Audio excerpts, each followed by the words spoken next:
Hi there, welcome to Economic Observation. It is the 19th of November 2020. Hey guys, I am really sorry I haven't been out here. I guess I got some YouTube fatigue or something, or sometimes you're just not feeling it, and I haven't given an update in over a week. My apologies. I say that all the time. We're working on it, okay? And just bear with me. Doing this is it's kind of lonely, you do a lot of research and there was times I'm trying to figure out the OBS video making system, and I'm trying to change things up a little bit so I can show you the articles as I'm talking to you live. It's work in progress. So until then, today we're going to talk about unemployment. We're going to talk a little bit about the economy, and we're going to talk about COVID and the new vaccine. Unemployment numbers, 747,000 new unemployed over the past week. The numbers are going up instead of going down. Also, if you add on all the gig workers, there's another 320,000 people. So you're talking over 1 million people that have lost their livelihoods. The economy continues to be brutal, and it's all because of the virus. This virus is persistent. It is not going away. And, we have to mask up. We have to wash our hands. We have to socially distance. They're telling people not to have visitors or go anywhere for Thanksgiving. Have a Zoom conference over the dining room table where your family members are eating turkey at their kitchen table and you're eating turkey in your kitchen table. That's the reality, folks. There are some parts of the country that this virus is raging. You look at Wyoming, you look at South Dakota. These are states that do not have mandatory mask policies, and it is to their detriment. This is a serious thing, and it's not so much that only, less than 1% die or whatever. It's the hospital volume. It's the doctors and nurses that we really have to respect during this time. They're the ones taking care of loved ones, Americans' loved ones, and they are burnt out. Some of these nurses and doctors are getting the virus themselves, and they're going to work because there's just not enough medical support. There's not enough ICU beds. I know here in Boston that they have the conference center all ready to go. I think in Boston it's like 9.6%. In my little town where I live, I think it's at 1.5% or maybe 2%. People are still out and about. Stores are still open.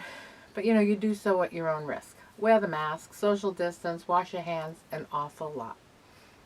Vaccine news has come out over the past 10 days since I've been on this channel.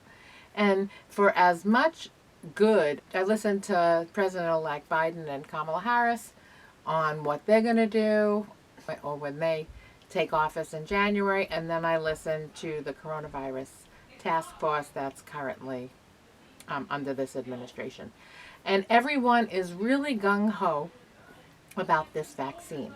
And I think it's really promising, and I don't want to sound like negative Nilly, but there is so much we don't know about this vaccine, right?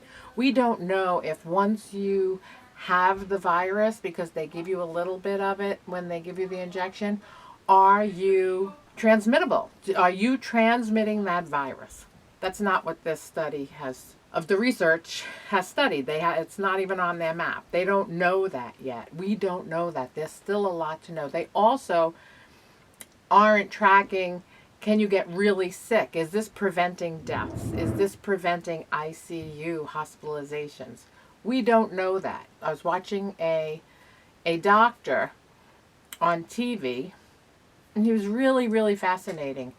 And he said, on the Pfizer vaccine, 43,000 people got the vaccine. Almost 44,000. Half got a placebo, half got the actual vaccine. And what happened to those? They got the vaccine, the first dose, and they were told, listen, still wear the mask, social distance, wash your hands, prevent yourself from getting the coronavirus. This is a trial. We don't know what it's going to be like. You're still required to wear your masks.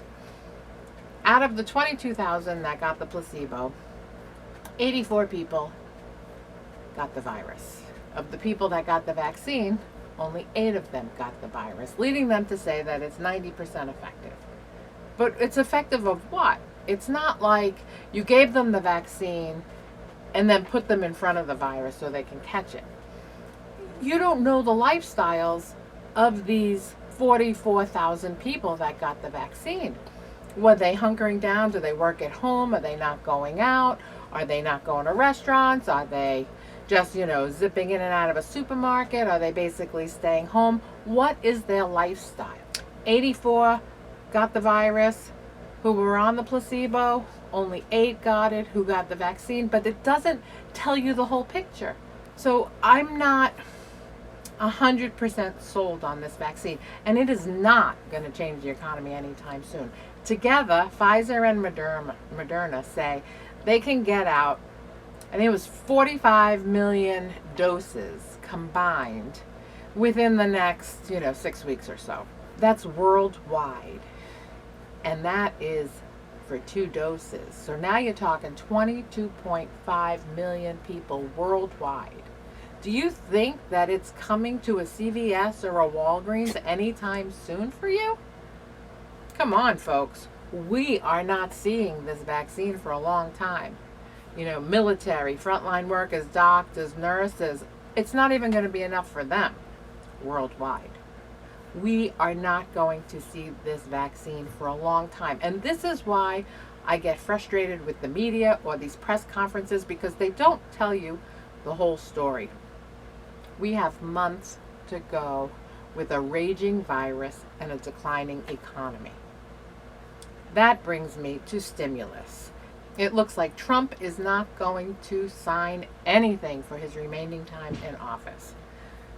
Joe Biden is pro-stimulus. He says the money's there, the money should be spent, the people need it. Let's face it, folks, it was early September where people got the last $300 bonus. There are so many mortgages in forbearance. Something like 16% are 60 days late. Another 2 million are 90 days late. On top of that 16%. A third of all renters haven't paid their rent in months. What the hell is going to happen? They are doing away with unemployment ends, the rent moratorium ends, all these PPP, these corporate loans, everything. Mnuchin said today he wants all the money back from the Fed. You know what the Fed did with that money? They threw it in the stock market.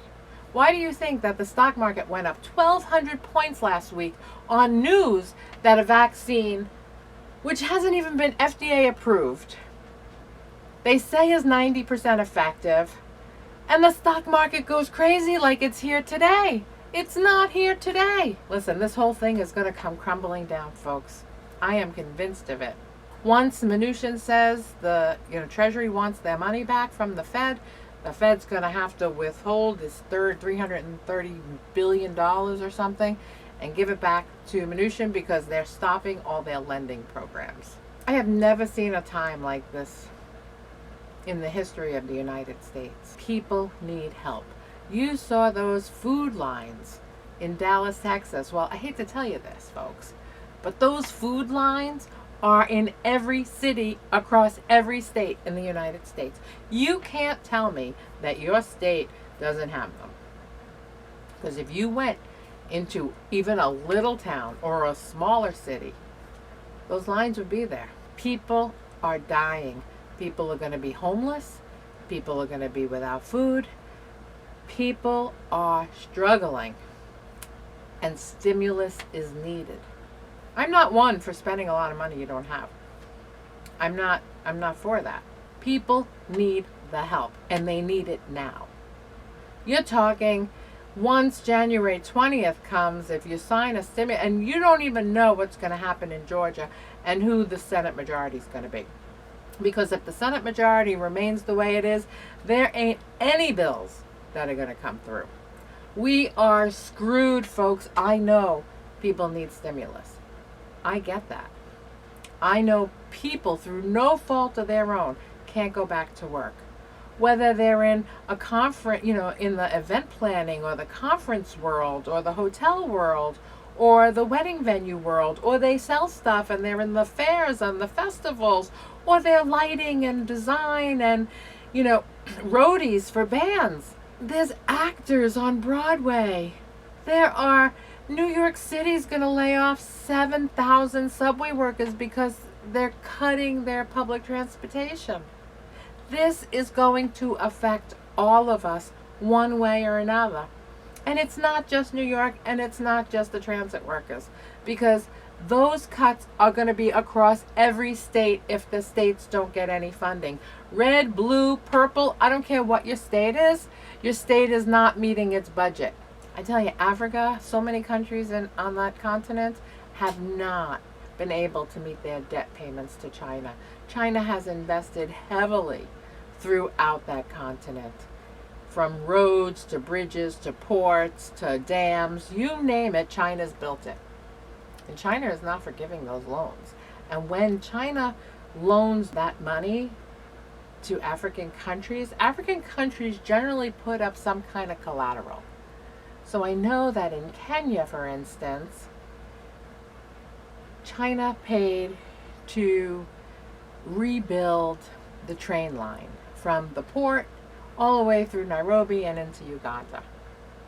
That train has been losing money ever since it opened 2 years ago.